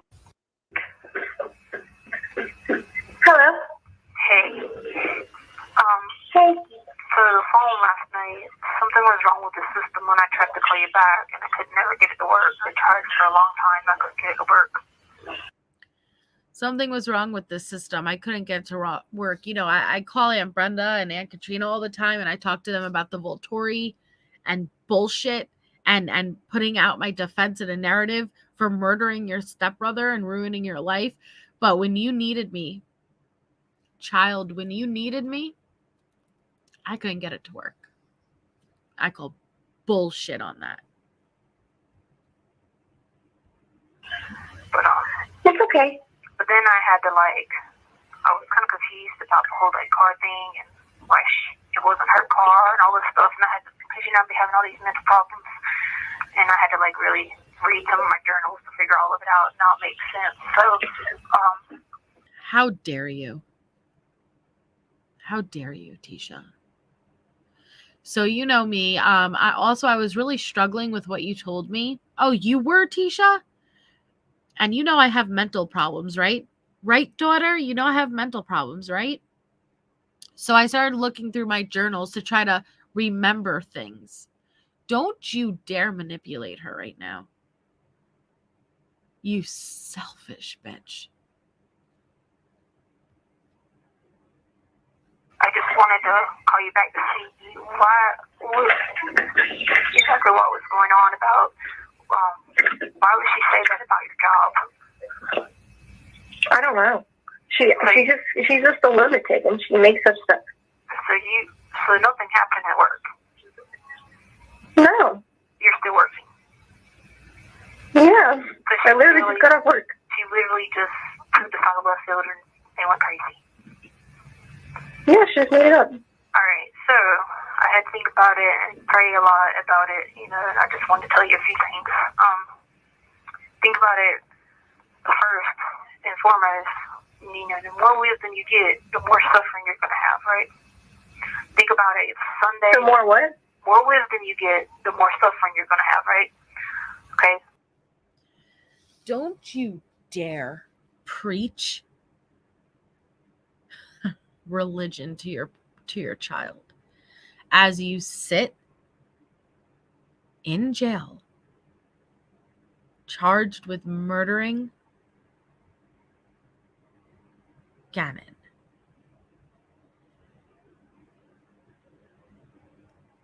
The more wisdom you get, the more suffering you're going to get. Thanks, Mom.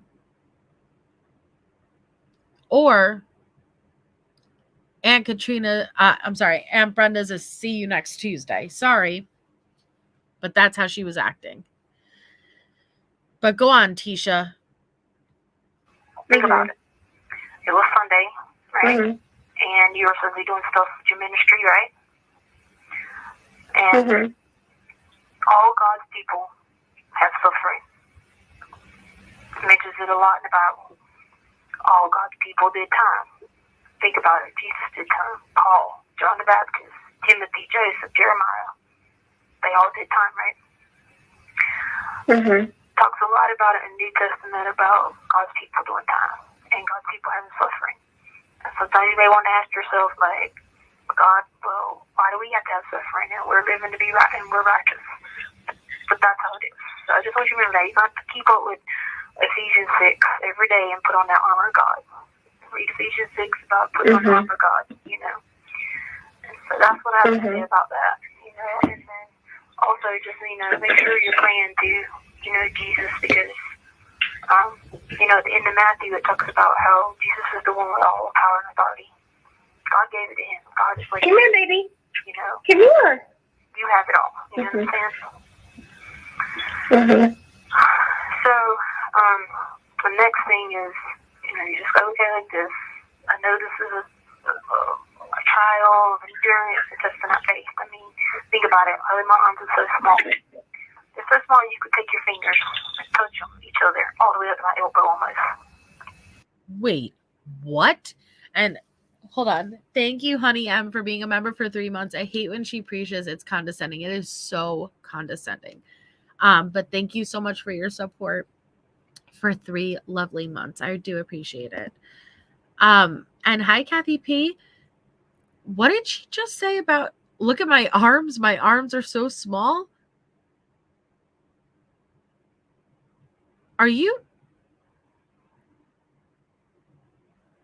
trying to say you're skinny?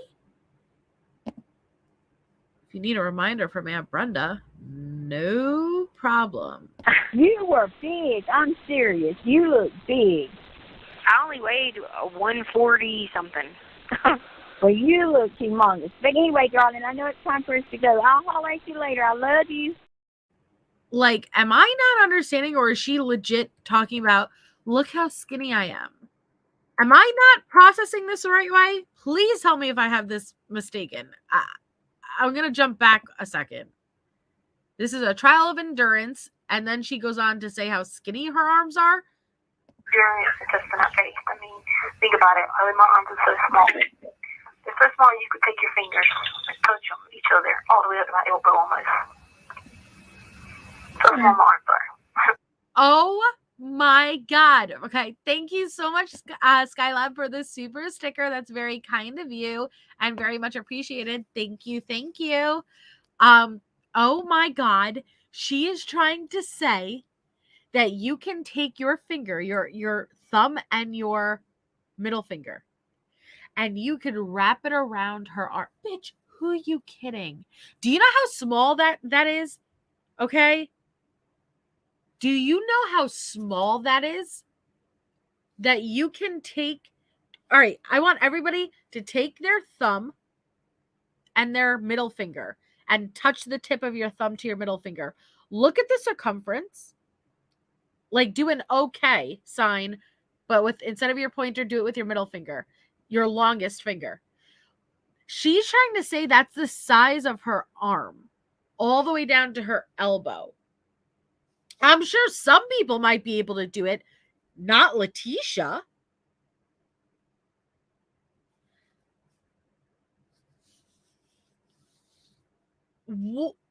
Your child calls you in distress. And you're like, listen, I fucking hope there's a day Aunt Brenda cuts you off and you call family. Please, I can't get clothes. I can't get towels. I don't have any food. And they say, listen, this is a trial. This is your testament. But I'm skinny as fuck, all right? And I can actually wrap my hand fully around my arm. So, wisdom comes from suffering. You'll be fine. I hope there's a day that happens.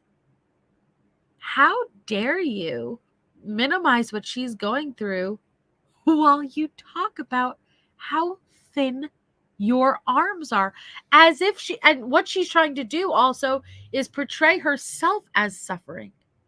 Look at what I'm going through, child.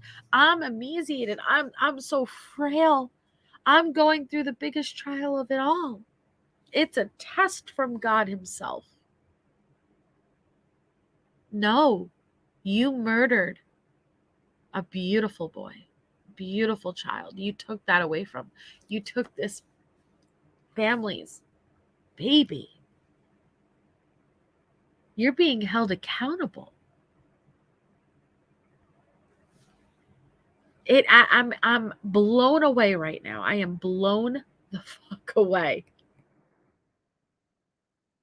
My arms are so small. They're so small you could take your fingers and touch them, each other, all the way up to my elbow almost. So small my arms are. I kind of look like really deathly sick, you know, persecuted, afflicted, all those things. And I have to. I'm really looking deathly sick. I'm looking deathly sick. I'm emaciated. I'm so thin and frail. Help. Send shebangs. You liar. You guys, she never lost weight. When Leticia, do not forget the kites. When Leticia tried to claim, I've lost over 20 pounds since being here. Please, I'm starving. What did that kiosk respond with? You remember what she did? Please, kiosk, I'm emaciated. I'm so frail. Help, I've lost over 20 pounds. And the kiosk was like, excuse me. You actually weigh the identical same weight as you did when you came in. And then after that kiosk exchange, you gained weight, a lot of weight. How dare you lie in the name of God? What's wrong with you? You're not emaciated. You're not sick. You get your credit in shebangs.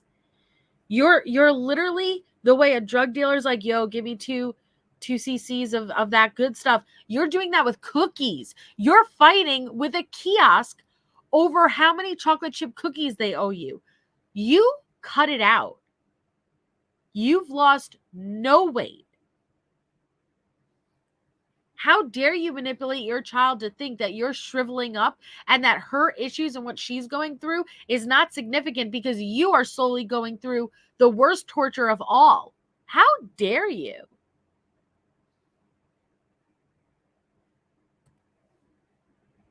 Really deathly sick, you know, persecuted, afflicted, all those things. And I have to constantly deal with fighting with demons, vampires, and aliens every day in a mental disturbance, you know. Officer wrote it 5 days. Oh my God, sorry, I jumped to the wrong one. So I'm gonna try to get somebody to, because I'm. Wait, where what I want you to do before the next time I call you, because I'm gonna get. There you go. To go to the hospital.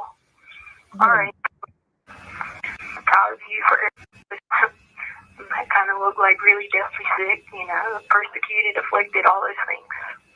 And I have to constantly deal with fighting with demons, vampires, and aliens every day. And so I'm deathly sick. No, you're not. This is October 27th, 2020 at 12:31 p.m. She's deathly sick. I'm sick. Boo, you whore. No, you're not. But then you have the nerve to say I'm battling demons every day and vampires and aliens. Alien? Don't you dare drag aliens into this shit. Don't you dare, Tisha. So not only is she fighting demons every day, I'm fighting vampires and aliens. Don't you drag the aliens in. The aliens don't want no part of humanity's shit, okay? But even in your child's vulnerable moment when she needs a mom, you're still making it about you and you're manipulating her and you are so selfish. You are getting in your defense recording when your kid needs you.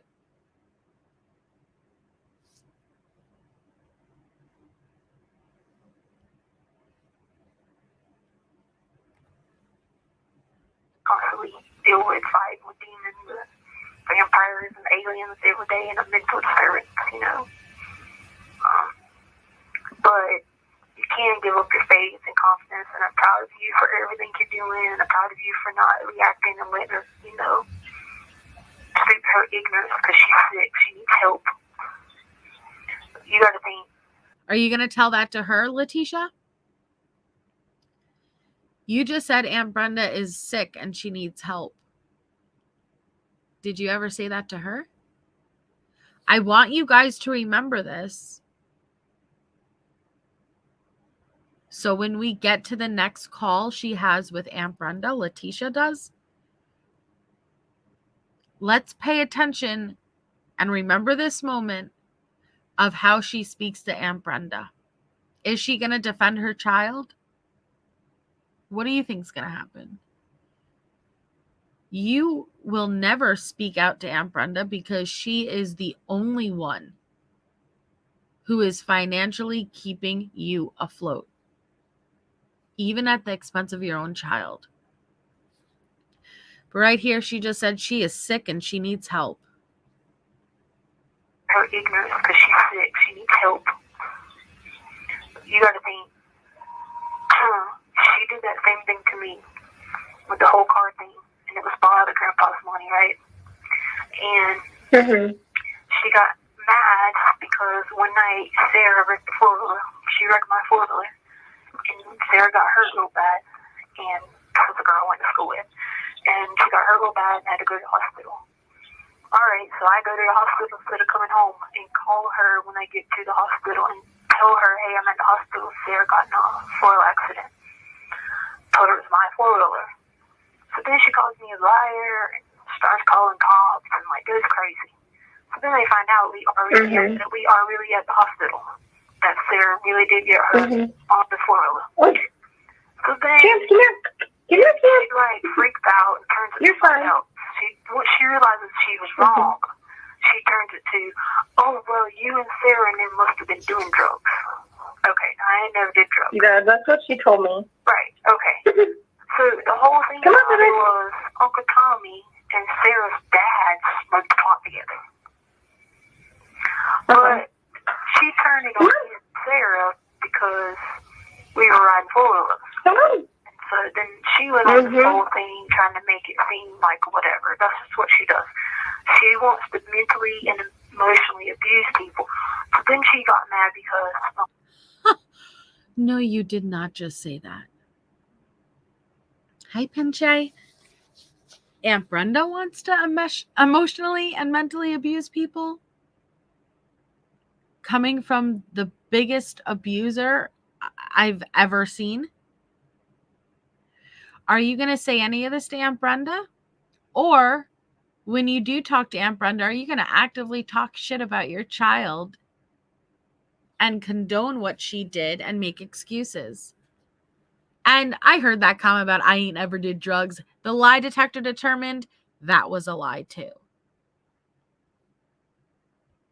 Uncle Tommy took my side and was like, no, they were not. They were untrue. I just talked to Sarah's dad. And so then, she started from then on tripping and acting crazy and took the car just because she's been a butthole. But that's who she is. So my point I'm telling y'all that is, I'm in agreement with you that I don't care that you ever talk to her again. Okay? And I understand that. I mean, she You heard it there. I'm in agreement with you, Harley. I don't care if you ever talk to Aunt Brenda again. Because that's more money for me, baby. And I'm not kidding. She has gotten mad, and you'll hear as we go through all the calls, when Aunt Brenda dares to give Harley money, Leticia takes that as if it's directly coming out of her own pocket.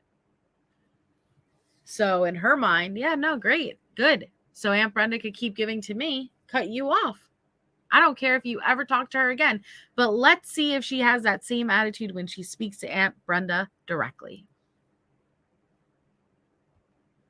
When I told you that she forwarded that email, I really wanted to write back and be like, please do not speak to me. I don't want you in my life.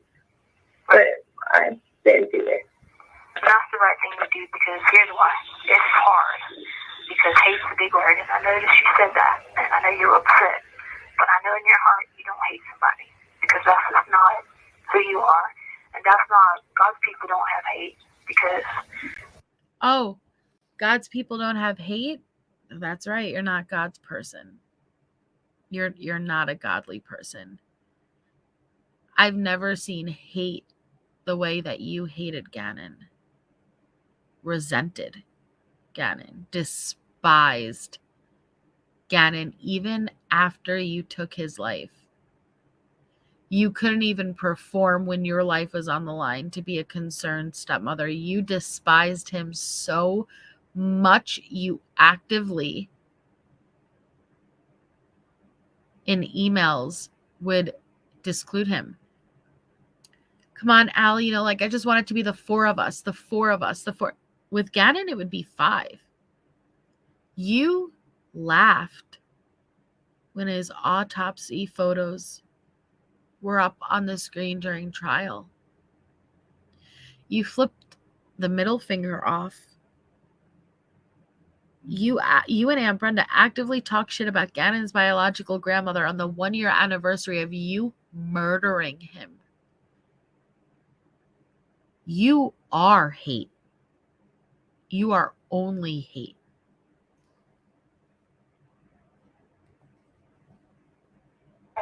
Who you are. And that's not, God's people don't have hate because if we had hate, Jesus would have a lot of hate for people, who persecuted him. Paul would have a lot of hate. That's what Tana told me this morning. Paul would have a lot of people who hate him. This call is being terminated. Dialing of additional digits is not allowed. Please try again later.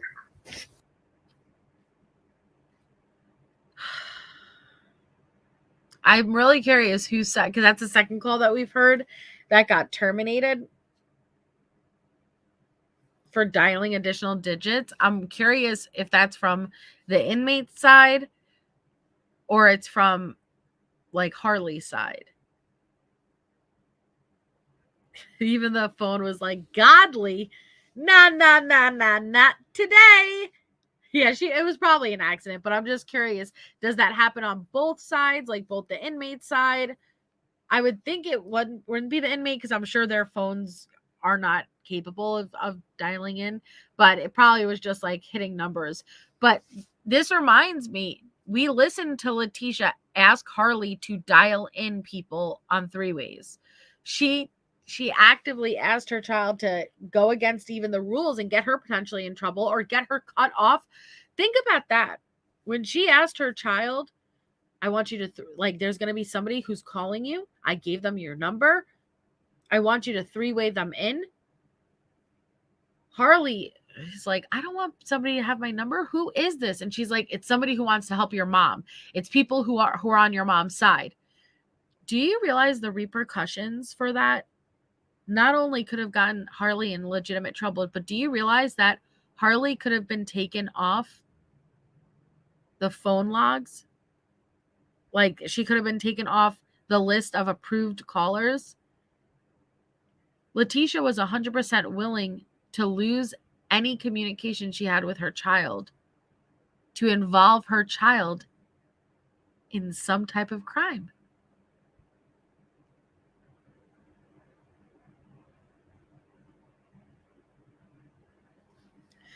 But all right, guys, we're going to stop there and we'll continue on next episode. And so I appreciate all of you guys being here. Don't forget to subscribe to Allie and Bendy, who are premiering a new set of calls. They started 2 days ago and they're continuing on throughout the weekend. So I will drop their links, but thank you all so much for being here. I will be on tomorrow. And so I will see you guys all then. Thank you for anybody who sent little super chats. It's very much appreciated. And so I hope you all have a wonderful rest of your night and I will see you tomorrow.